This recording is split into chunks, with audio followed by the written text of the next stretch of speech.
Hey guys, Tessa with MamasGeeky here, and I am at Walt Disney Animation Studios. We are going to learn all about the newest animated feature film, Wish. It's magical. It's the perfect way to celebrate the 100-year anniversary, which is happening this year. So let's talk to those who made it. Thank you guys so much for taking the time today. I loved this movie. I cried, I cheered, I got goosebumps, like multiple times. Oh, that's great. My favorite thing, I love a villain. I've got to talk about Magnifico. Sure. What do you think it is that makes a memorable villain? Because he is very memorable. Look, I think from the beginning we wanted to bring back the classic Disney villain, but Magnifico has a unique quality in that he also has to be charismatic and charming, and you have to believe that people would travel from everywhere and give their most precious wish to him and that he would protect it. So that meant our villain had to have all those qualities. Chris Pine, I think, embodied that.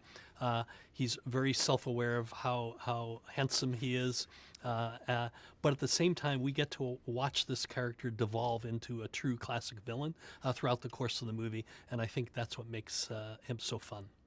Yeah, do you have anything to add about him?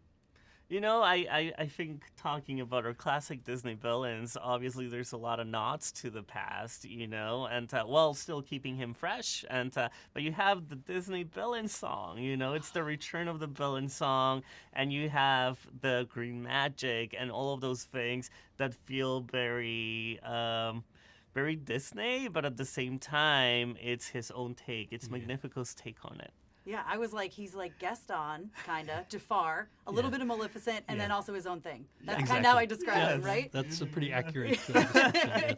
He's fantastic, and Chris is so fantastic. Yeah. But also, Alan Tudyk, like, Valentino, fantastic. I've got to imagine, is there a bunch of outtakes of him just rambling on and on? You know, that's what Alan does best. Obviously, we worked with him on many films in the past, but this character he really brought to life on his own and really found the voice. He did many different variations until the directors really zeroed in on that sort of unexpected voice coming out of Valentino. And then his comedy chops just kept heightening the character throughout. There's a lot of jokes in there that he just came up with in the spot. So it is an example of that, of how the actor brings a lot of that to the table. Yeah, I mean, we have the Olaf shorts. We could totally have Valentino shorts, I feel like.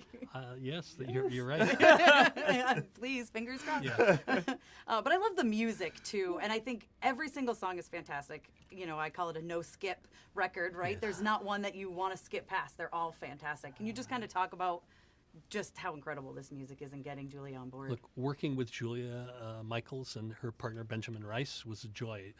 First of all, she's a big Disney fan and loves, you know, all of the classic Disney musicals. But she also has sort of a contemporary flair. She is the youngest songwriter ever to write all of the songs for a Disney animated movie. And for her, it was a great privilege and honor. Well, for all of us it is, but especially her to be entrusted with that. But she's also a great collaborator and really worked hard with us to create all the songs. Anything to add about him? Well, you know, it is, to your point, it's very hard to pick a favorite song. And I think what Julia and Ben did so well is that they honored each moment of the movie and gave it its own point of view, you know? And the collaboration with our writers and our directors was integral. Like, this Wish, for example, was a song that they came up with very early on before we even had a finished script. And so that inspired Jen and Allison to continue to finish the movie. Mm-hmm. Wow, that's incredible. Yeah. One of my favorite things about this movie, though, is that it's 100 years. So, of course, there's nods to a lot of things, but it doesn't feel like you guys were like, okay, we have all these things we need to squish into a movie. Let's write a story around it. It was, let's write a story, include what we can. And that's what it feels like. So I'd love to know, what was your favorite movie to take inspiration from, I guess? Look, I think you hit it. We wanted it to be a movie that stood on its own, and where organically possible, if we could give a nod to the past, that would be great. Some of the obvious ones, some are obvious, some are not so obvious. And one of the obvious ones is the character Star. If you look at the shape, the mask on the face, it's heart-shaped, is very similar to Mickey Mouse, and so that's one of the nods that was made.